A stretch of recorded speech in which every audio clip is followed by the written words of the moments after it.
Good morning and happy Diwali. So आजचा दिवस माझा चालू झाला 4 वाजता, कारण आम्ही सगळे बहीण भाऊ निघालो होतो गडावरती.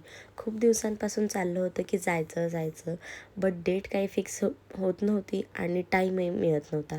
बट फायनली आम्हाला टाईम मिळाला आणि आम्ही निघालो गडावरती. जस्ट गेस करा की मी कोणत्या गडावरती चालली असेल.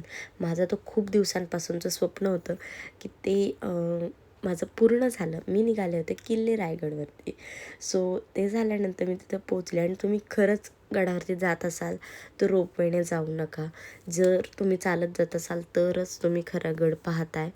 आणि प्रत्येक गडावरती महाराजांच्या पायाचा स्पर्श, हाताचा स्पर्श झालेला आहे. सो तो आपण साक्षात अनुभवतो असं आपल्याला वाटतं. सो प्रत्येक त्या दगडांवरती महाराजांचं आठवणी आहेत. सो तुम्ही नक्की जा. आपल्या मावळ्यांच्या आठवणी आहेत.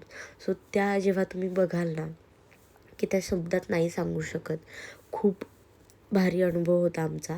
तुम्हीही नक्की गेला आहात का रायगडवरती आणि तुम्हाला हे कसं वाटलं हेही मला कमेंट बॉक्समध्ये नक्की सांगा.